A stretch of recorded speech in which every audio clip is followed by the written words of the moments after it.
When you think fashion, you think your favorite brand. So blasting onto the international fashion scene is hard, and few have done it with more style than our own David Tlale. Maybe it's because he's tapping into the mystical power of African beads. Consider this. For thousands of years, beads have been an important part of African culture. It conveyed identity. Warriors were known by the beads they wore.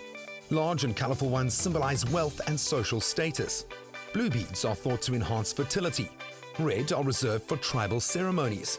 Black implies age and wisdom. Yellow means high rank. And gold beads indicate a long life. Some were considered so valuable, lives were traded for a single bead.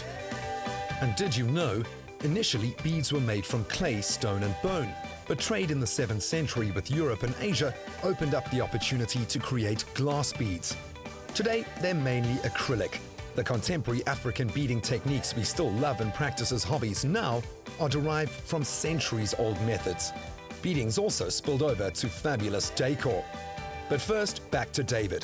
His collection hit the 2010 New York Fashion Week by storm, titled Cultural Intimacy. He tapped into his East Rand heritage with strong, bold pieces. Also incorporating ostrich eggshell beads from the Kalahari, dating back more than 30,000 years. The Prince of Fashion believes African fashion shouldn't whisper when it can shout. And as an African designer, he feels the added pressure to break down stereotypes and educate the world about the Africa that we know and love, without compromising global fashion trends.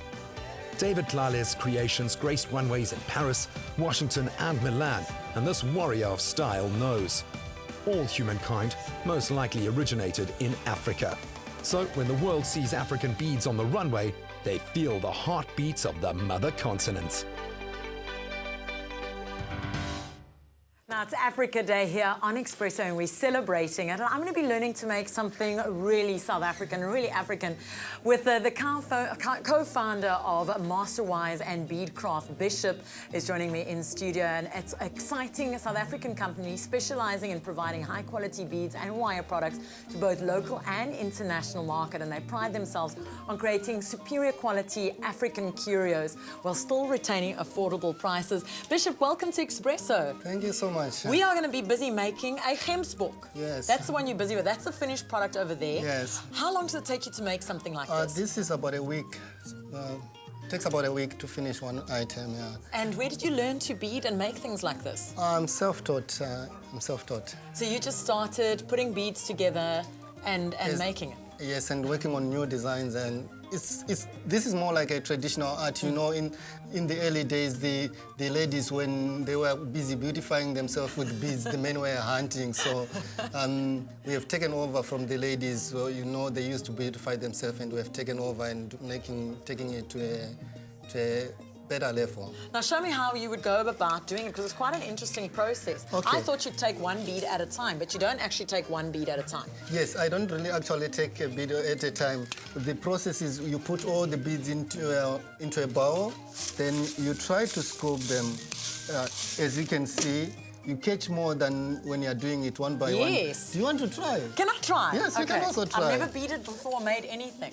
Yeah. I'm not very creative. Look here, I've already made Yes. This is why they just leave me in the kitchen, because I can't do anything. Everything is a learning look here. process. You Yeah, I might make my own gemsbok. Maybe a giraffe. maybe your own jewelry as well. Yes, you can There we see. go. Yeah. So then? So this is the first process of threading the beads. Once your beads are inside the wire, then you quickly start by tying. You do a nice knot, as you can see. Then you put it on your shape. And we're putting it onto its ear? Yes.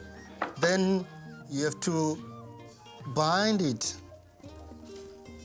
Now, it's very interesting that you said that the men have taken over beading right The now. beading, yes. But you also export a lot of your products overseas. Yes, we export quite a lot of products overseas, and based that we are also in the V&A Waterfront, where most of the tourists come. So yeah, we receive quite a lot of tourists who come and buy our products locally. What's one of your popular products? This game spook is quite popular, and you know, people have been killing animals, and we are trying to tell people that, you know, we can do something. Instead of you collecting a trophy, a live trophy, then we can make a trophy for you. Instead of keeping on killing animals, you remember what is happening to our rhinos. It's quite terrible. That is a fantastic initiative. So rather than killing a trophy for a head and mounting it on your wall, rather buy your own hemspook, proudly made South African or rhino head, made by the guys from the beading team.